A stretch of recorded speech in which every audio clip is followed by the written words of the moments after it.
Hi, my name is Joshua Mahony, Chief Market Analyst at Scope Markets.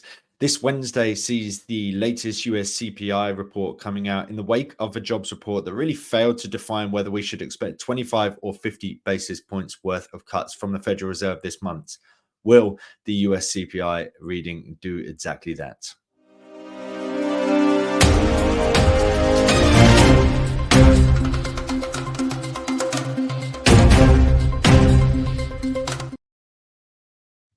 So here's what to expect for the CPI readings on Wednesday, the 11th of September. We can see here inflation on the headline basis is really going to be the big ticket item this time around. 2.6% expected from 2.9%. Now, it's of course worth noting that it's the core PCE metric that the Federal Reserve like to rely on more so than CPI. But certainly this is the number that generally around the world everyone follows. It's the CPI numbers that really do grab the headline. So a move below down from 2.9 to 2.6% is a really notable shift in the right direction. And we can see here the breakdown in terms of the CPI, core CPI, and the core PCE metrics, that PCE number at 2.6%. So certainly that does provide the basis for us to think that the Federal Reserve could, in fact, come out with a 50 basis point move this time around. But certainly in the wake of the latest jobs report that we have just seen, we have actually seen some commentary coming out recently saying that essentially the job hasn't necessarily been done when it comes to the likes of driving down inflation to target. And that's certainly notable here. We can see that 2% target still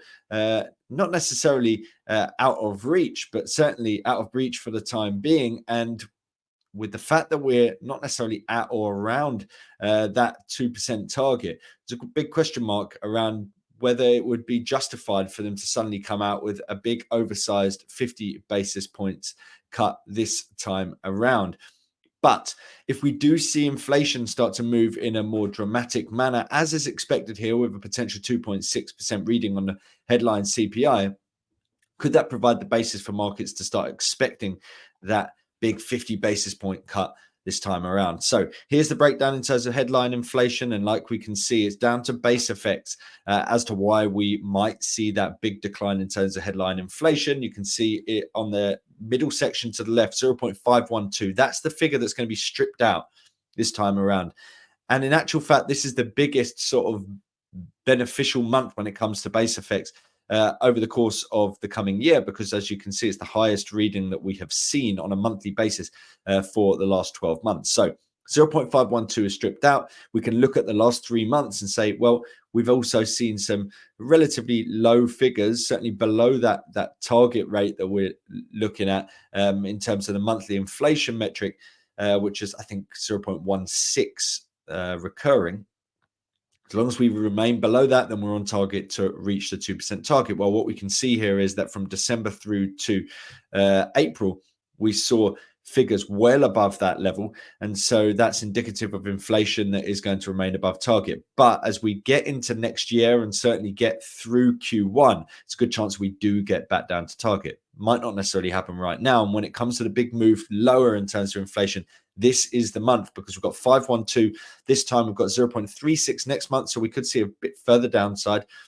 And then the figure that we see the month after that looks roughly around 0.1. So there's a possibility we have a flat line or move higher for the month after that. But this month, it's all happening. And with the fact that we could see a significant decline, that provides markets with the basis to expect a potential 50 basis points cut. Core inflation expected to remain essentially flat, 0.23 being stripped out. If you look at the last CPI figure, 0.165. So not necessarily expecting too much on this front. And so you do see this disparity where you see headline CPI at 3.2 and potentially core CPI at 3.2, headline CPI potentially 2.6. And so it comes down to whether the Federal Reserve really cares about the core CPI, especially when we've got that core PCE metric, which seemingly is more important to them, and that's at 2.6.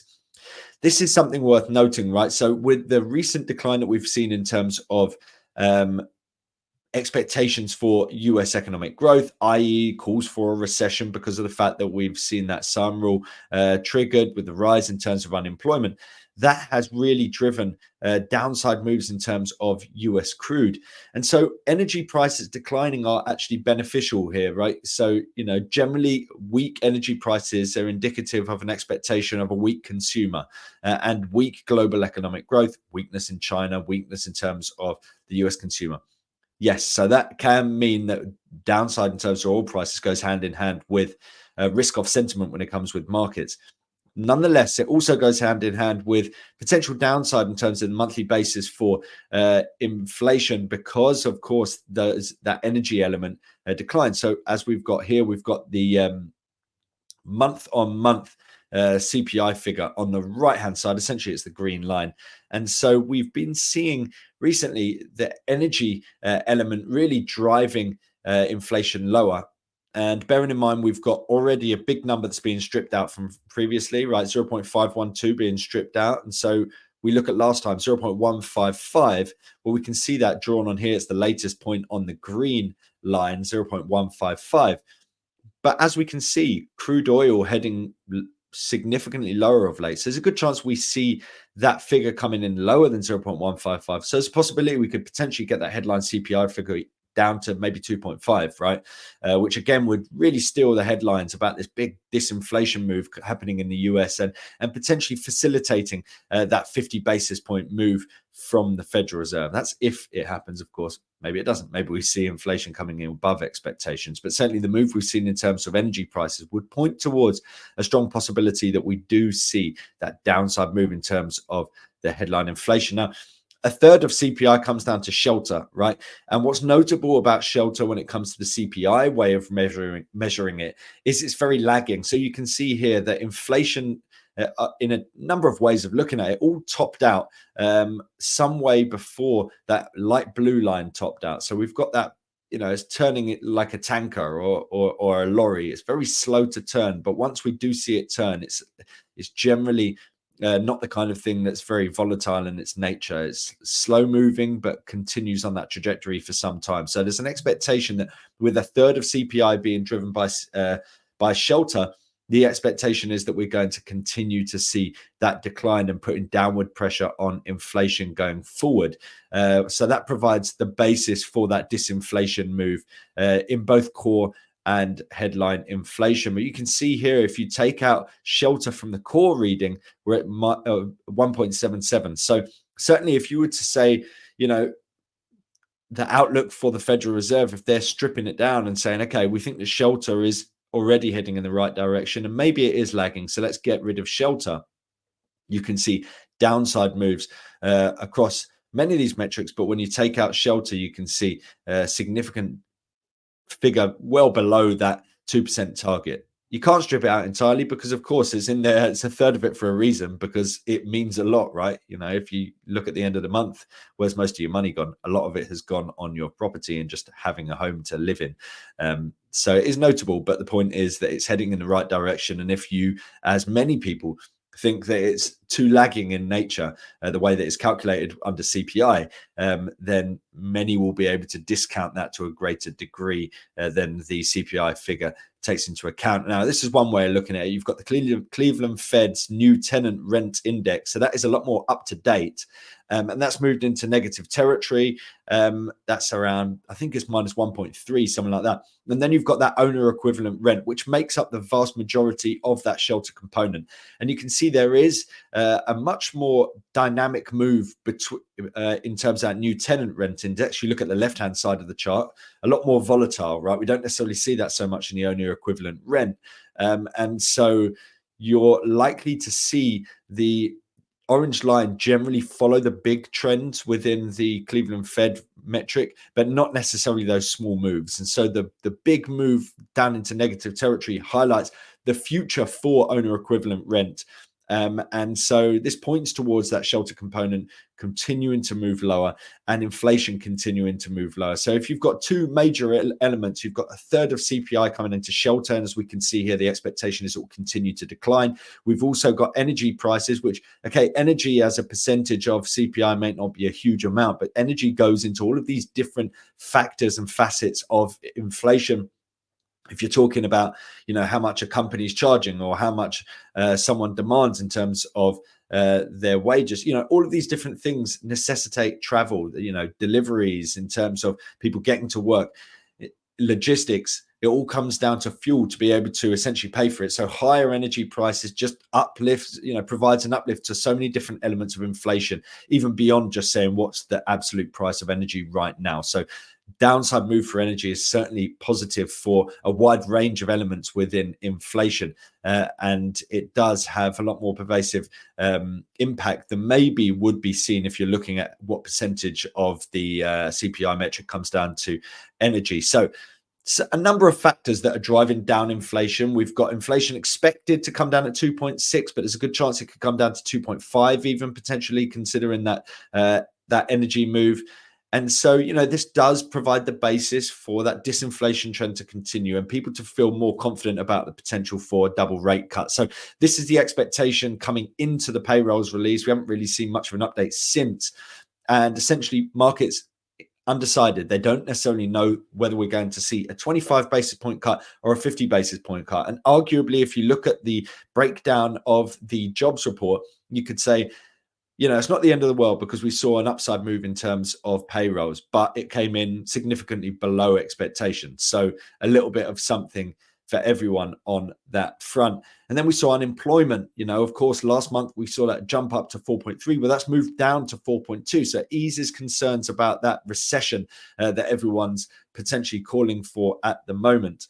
And then we saw an upside move in terms of average hourly earnings. So then inflation pressure started to build in terms of wage demand. So there's a number of different things in play here, and it hasn't necessarily informed markets massively in terms of whether we should expect 25 or a 50 basis point cut. And in actual fact, comments from the Fed afterwards saying the battle against inflation is not over at the moment does really push the onus onto this meeting this announcement. This CPI announcement is going to be really key as we go forward. And so, what are we going to see? Well, indecisive at the moment on 50 or 25, and then by year end, indecisive as to whether we're going to do 100 basis points or 125 basis points worth of cuts. Essentially, a third attributed to either of those, and then the remaining split out across the other two sides. So 75 basis or 150 basis points worth of cut. I don't think we're going to see 150 basis points worth of cut, and I don't think we'll see 125 either. It's not necessarily in the interest of the Federal Reserve to start cutting rates 50 basis points every single time. But, they do so if they felt like the economy was really turning lower in a meaningful manner. So certainly that's why the economic data out of the US at the moment is really key. But how this inflation rate comes out is going to really inform us as to what the expectation should be in terms of the Federal Reserve. Now, the movements that we've seen so far within markets. So let's look at the Nasdaq. The move that we've seen so far in terms of Nasdaq is an upside move in the initial aftermath of that NFP release. Certainly that downside move in terms of unemployment does encourage us, but we saw again a little bit of a weaker than expected payrolls figure. We saw a downside revision in terms of payroll. So payroll's not looking great. And then we've got the average hourly earnings where, that didn't encourage us either, because 0.7 on a monthly is definitely not a great thing. So concerns about inflation. But the question mark here is, can we disregard that? Are we looking at that disinflation trend continuing? So the CPI release, if we see a nice move low in terms of inflation, that could provide us with that uptick in terms of expectations for a 50 basis point cut, uptick in terms of this view that maybe we're going to get into a position where the Fed can cut rates at a sharp manner. Maybe they can cut 50 basis points and we don't have to worry about inflation, because that's the big concern, right? What if the US economy deteriorates to an extent where we need the Federal Reserve to be cutting 50 basis points each time? Well, that doesn't necessarily mean that it's great news, because what we could be seeing at the same time is an uptick in terms of inflation. If we've got above target inflation, we've got strong wage growth, and we're seeing 50 basis points cuts time and time again, we could see that second resurgence, that second wave of inflation that many have been calling for the past year as potentially happening. That's the kind of thing you could see if inflation isn't anywhere near target and we see them cutting at a very steep manner. So a nice move lower in terms of inflation does really allay those fears to a great extent. This daily time frame shows you this decline that we've been seeing of late from the Nasdaq, coming off the back of this deep 76.4 Fibonacci, absolutely on the nose, and heading lower from there. The question mark here is, have we seen a top for this market? It's very difficult to say that. I would say that we are still tentatively creating these higher lows, although we got very close to it here. And so the question mark here is, are we seeing a retracement? I think there's a good chance we are seeing that.